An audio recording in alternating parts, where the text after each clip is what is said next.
Bonjour, c'est Rebecca. Bienvenue dans ce 42e épisode d'Histoire pour les grandes personnes.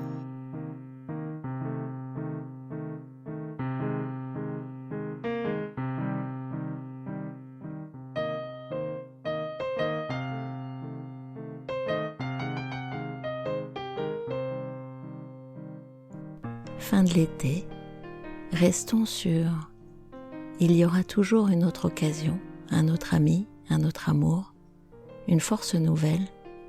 Pour chaque fin, il y a toujours un nouveau départ. » Antoine de Saint-Exupéry. C'est parti. Alors la musique de générique. D'ailleurs, merci Gilles, on ne dit pas générique, on dit indicatif. En tout état de cause, l'indicatif d'Histoire pour les grandes personnes commençait sérieusement à me taper sur le système. Et visiblement pas qu'à moi, parce que vous avez été quelques-uns, quelques-unes, à me dire qu'il vous crispait, qu'au moment où vous aviez envie de rentrer dans cette espèce de cocon qu'est le podcast Histoire pour les grandes personnes, vous commenciez par ce son un peu strident, et puis qu'il vous fallait baisser le son, augmenter le son, et vous adapter. Cela faisait un moment que je cherchais quelque chose de plus adapté. Je crois que j'ai trouvé. Envoyez-moi un petit message à rebecca.lepodcast@gmail.com, un B2C à Rebecca, pour me dire si cette dernière vous plaît davantage. Il se peut que oui, il se peut que non. Ça n'est pas très grave, mais c'est intéressant. Aujourd'hui, une histoire qui pourrait passer pour un peu convenue, qui ne résonne pas tout à fait, mais pourtant, je vous laisse la découvrir. Installez-vous tranquillement, partez en Pologne et imaginez que notre héros vit dans un petit village. Il est tailleur, il se prénomme Isaac et se réveille chaque matin en ayant fait le même rêve. Depuis de nombreuses années, tellement nombreuses qu'il ne pouvait les compter, Isaac se réveillait et percevait par la petite fenêtre de sa modeste maison son pommier. Un pommier bien modeste lui aussi. Autour de l'arbre, Isaac voyait danser les images de son rêve. Dans son rêve, il était toujours sur un pont majestueux surplombant un fleuve immense, et sur ce pont, il y rencontrait sa bonne fortune. Pour lui, qui vivait pauvrement, ayant tout juste de quoi nourrir sa femme Rachel et ses enfants, rencontrer sa bonne fortune signifiait beaucoup, beaucoup. Aussi, chaque matin, en renouant avec la réalité, il soupirait, espérant un jour vivre autrement. Un matin, l'épouse, alors elle n'est pas une mégère, mais c'est assez drôle de voir dans les histoires comme l'épouse est celle qui pousse, celle qui râle. Et un matin, Rachel s'écria « Cela ne peut plus durer. Ton rêve est devenu un véritable cauchemar. Fais quelque chose. » Ce fait quelque chose, il est tellement féminin. Car elle aussi entendait depuis un si grand nombre d'années qu'elle ne pouvait le compter, le songe de son époux qui lui faisait espérer ce que la faim au ventre contrariait. Alors, ce matin-là, en toute discrétion, Isaac alla demander conseil au curé, au rabbin, à la guérisseuse. Sans se consulter, les trois sages lui firent la même réponse. « Qu'attends-tu pour vivre ton rêve ? » Qu'attends-tu pour vivre ton rêve ? Vous la mettez dans un coin de votre tête, cette question ?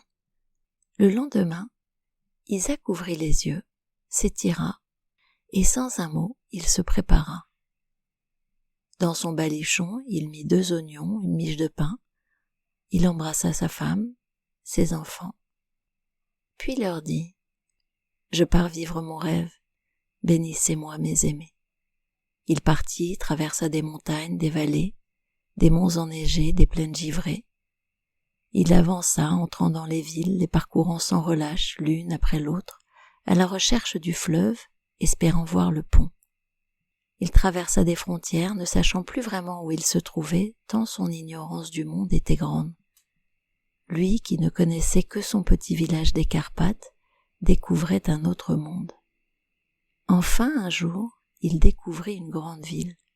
Au crépuscule, tandis qu'il dévalait une grande avenue, il le vit soudain, devant lui, briller de 1000 feux, un pont majestueux surplombant un fleuve immense. « Ah, te voilà, tu es là, gratitude enfin !» Il récitait des incantations de joie en courant sur le pont. Son pont, le pont de son rêve. « Bonne fortune, je suis là. M'entends-tu, je suis arrivé. Viens, viens maintenant. » Isaac se plaça à l'endroit qu'il voyait depuis si longtemps dans son rêve. « Bonne fortune, je suis là. Je suis arrivé, viens. Viens, murmurait-il dans l'obscurité de la nuit. Et puis, harassé par le poids de sa fatigue comme par celui de son espérance, il laissa la nuit l'envelopper et s'endormit contre la balustrade du pont de son rêve. Au petit matin, des coups de pied dans les côtes le tirèrent du sommeil. « Contrôle d'identité, vos papiers !» crièrent les policiers de Bratislava. Oui, il avait atterri dans l'actuelle Slovaquie. Faute de documents, on le conduisit devant le juge. Il s'expliqua.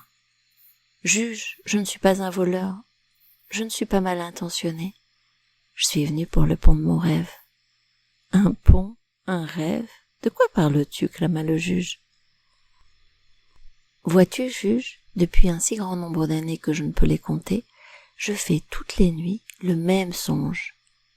Dans ce songe, je vois un pont majestueux surplombant un fleuve immense, et sur ce pont, exactement là où les policiers m'ont trouvé, j'y rencontre ma bonne fortune. » Il se met à sangloter. « Quelle histoire! Je n'ai encore jamais entendu cela. Je te crois. Tu n'es ni un vagabond, ni un malotru. Tu es tout simplement fou. Allons, est-ce qu'on quitte sa maison, sa famille, son village, son pays pour un rêve ?» L'homme de loi rajoute. « Crois-tu être le seul à rêver ? Enfin, tout le monde a des rêves. Imagine-toi que moi-même, ici, tous les jours, depuis un si grand nombre d'années que je ne peux les compter, je fais le même songe. Figure-toi qu'après le déjeuner, j'ai toujours un quart d'heure de somnolence.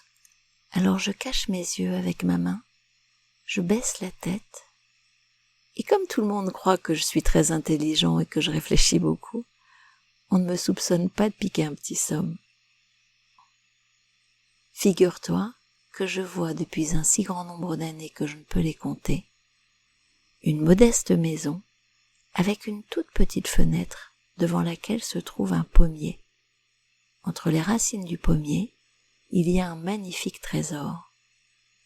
Pour autant, vais-je quitter mon fauteuil, mon tribunal, ma maison, ma ville, mon pays pour vivre mon rêve ? Voyons, je ne suis pas fou. » Et puis d'un grand geste, le juge désigne la porte du tribunal à Isaac. « Allez, rentre chez toi et que l'on ne te voie plus traîner sur les ponts. »« Merci, juge, merci. »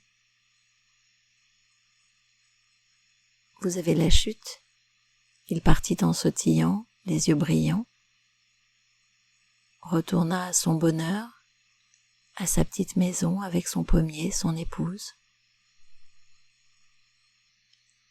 Il y aurait quelque chose d'un peu convenu, d'un peu prémâché à vous inviter à ouvrir les yeux et à vous rendre compte de tout ce que vous avez déjà. Parce que parfois ce qu'on a ne remplit pas le vide de ce qu'on désire. Alors peut-être faut-il se retourner vers ses désirs et se mettre en chemin pour les réaliser, pour les honorer, ou juste pour les remettre au bon endroit, celui d'un simple désir. Je ne sais pas. Je vous retrouve dans 15 jours, c'est promis, je serai à l'heure. Et vous le savez, mettez des étoiles sur Spotify, commentez sur Apple Podcast, envoyez-moi un petit message, vos histoires. Ils me soutiennent et aident à diffuser ce podcast. Je vous remercie, à bientôt.